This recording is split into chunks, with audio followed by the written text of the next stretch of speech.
ભારત એક બહુ જ વિશિષ્ટ રાષ્ટ્ર છે, કારણ કે અન્ય રાષ્ટ્રોની સ્થાપના બહુ જ વિશિષ્ટ આધારો પર થઈ છે, ક્યારેક તો હિંસક અને સંકુચિત આધારો પર પણ થઈ છે.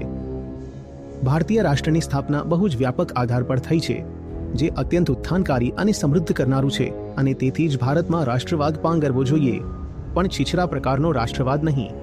સાચો રાષ્ટ્રવાદ એવો રાષ્ટ્રવાદ જે સાચા અર્થમાં ભારતીય મૂલ્યો પર આધારિત હોય.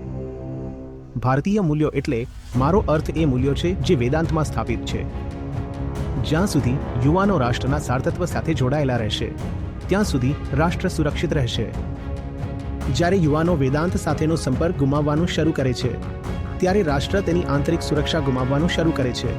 બાહ્ય રીતે તમે રાજકીય અસ્તિત્વને સુરક્ષિત રાખવાનો પ્રયાસ કરી શકો છો, સેના, ટેકનોલોજી અને બીજું ઘણું બધું વાપરીને, પરંતુ આંતરિક રીતે રાષ્ટ્ર પતન પામશે. એવું ન થવા દો.